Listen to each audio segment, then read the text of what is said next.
Hi there, welcome to Grain TV. It is Thursday, March 9th, crop report day. We'll get to that in a minute, but first let's take a look at the trade action from Grain Hedge's trading platform today.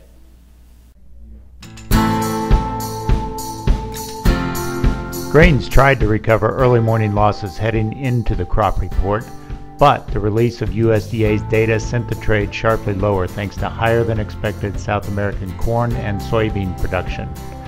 Wheat action was fairly muted around the report as USDA made no major changes to pull the market sharply lower. By the end of the session, grains were trying to pare their losses, but the late session snapback was met with strong sellers.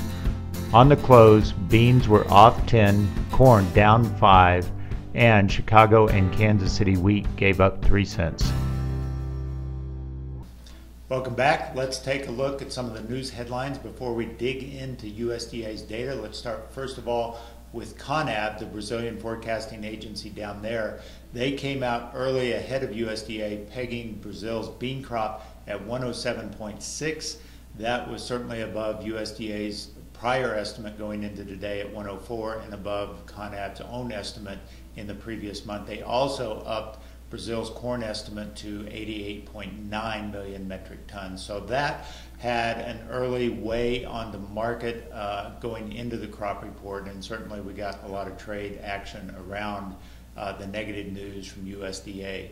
Other news out before the crop report, we had export sales. We'll get to that in a second, but we also had flash sales, this time 120,000 metric tons to Japan. Let's take a look at what USDA's export sales were for the week. These were very unimpressive, nothing really exciting here one way or the other. Corn coming in within expectations for both old and new crop. Wheat also coming in within expectations for old and new crop.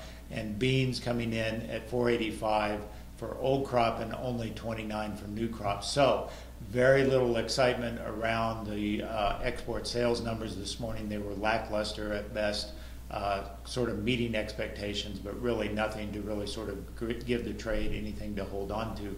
The real news, of course, came at 11 o'clock Central Time, and that was what USDA came up with in terms of supply and demand figures. And really, the numbers that everyone was focusing on was the South American crop, and expectations were for a bump up in Brazil's soybean and corn crop, and USDA certainly delivered. Let's take a look at a breakdown of South America's production, and what you'll see is in corn and beans for both Brazil and Argentina, the numbers came in above expectations, especially in the case of Brazilian corn. USDA gave a 5 million metric ton increase to Brazilian corn's number up to 91.5. That's somewhat surprising since they were so conservative in keeping their bean number in check that they actually raised corn ahead of the second season safrinha crop. So that was somewhat surprising, but they confirmed the Brazilian bean number at 108,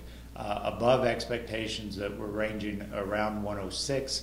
And again, I think people are still saying that that number will likely grow as the final tally comes to fruition. So all totaled, when we look at world carryout numbers, really the big changes in the world carryout numbers were a reflection of what was pegged by USDA in South America. Corn carryout was raised 2 million metric tons. Bean carryout also raised 2 million metric tons.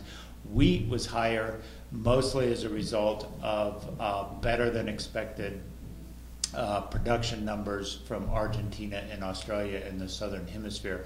In terms of U.S. carryout, the only sort of significant change they made in this regard was dropping soybean exports by 25 million bushels versus last month. They did raise crush numbers by 10 million bushels, which helped offset that, but they in essence raised ending stocks to 435 versus 418, which was expected last month at 420.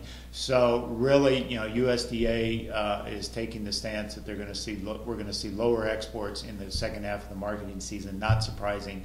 It could be even worse in light of the big crop numbers that USDA has factored in. So we may actually need to see further reductions in export numbers as we move forward in the marketing year. But overall, today's action was certainly indicative of a bearish report. We did have a little bit of a late session pullback, but nothing to really sort of reverse the negative mood that was held out as a result of this crop report. Let's take a look at Dees corn, and we got down to this 390 range in Dees corn. Keep in mind that we've set sort of a formation of a double top here. Both 404 marks were established as the top end of this range, 390 down at the low end of this range. If we penetrate below this, that would set us to retest the lows set back early in the fall at 374. Now, that may seem like a stretch because certainly we've been grinding higher here, but if beans are really going to take out the $10 mark on new crop November, which I think they have a very good chance of doing in light of these new numbers. So, soybeans is going to probably come under a lot of pressure here in the coming month.